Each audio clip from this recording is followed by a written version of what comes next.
Iran और Israel के वर्तमान संबंधों से इतर दोनों देशों में अनसेड फ्रेंडशिप भी रही है।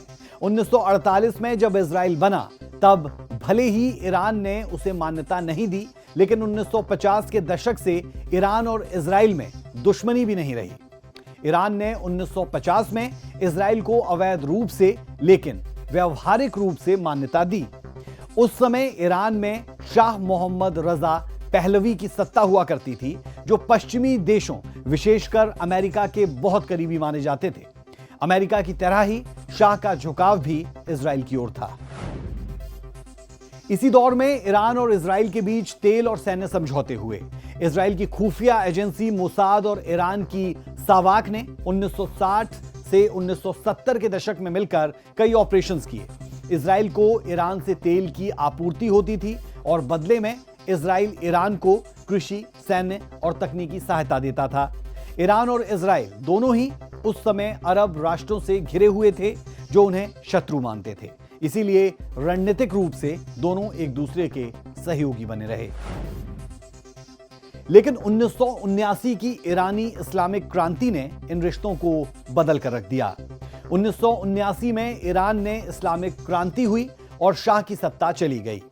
आयतुल्लाह खुमैनी के नेतृत्व में ईरान इस्लामिक गणराज्य बना और उसने इजराइल को शैतान का प्रतिनिधि तक कहना शुरू कर दिया। इस क्रांति के बाद इजराइल के साथ ईरान ने सभी राजनयिक संबंध तोड़ दिए।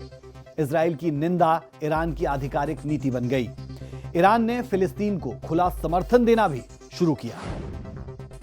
दरअसल ईरान एक शिया इस्लामिक देश है, जबकि इजराइल एक यहूदी राष्ट्र।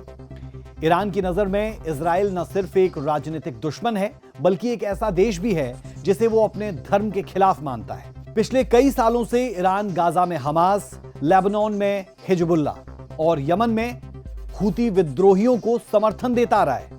कहीं धन, कहीं हथियार, तो कहीं प्रशिक्षण के जरिए।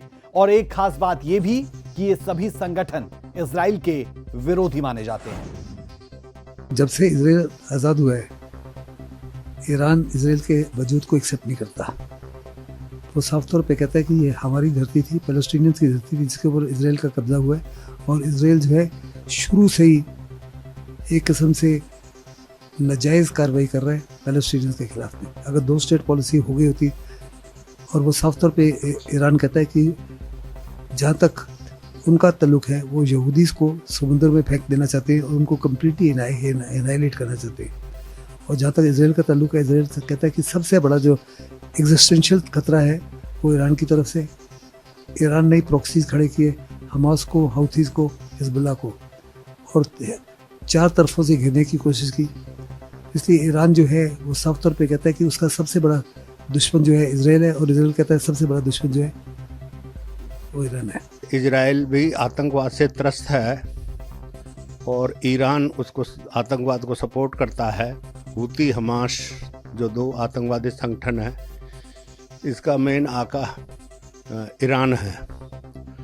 और जिस तरह से हमास और हूती ने इजराइल के नाक में दम कर रखा है और ईरान उनको सपोर्ट करता है, तो इजराइल की यही नीति रही है कि भाई जो आतंकवाद के आका हैं उनको किस तरह से ध्वस्त किया जाए।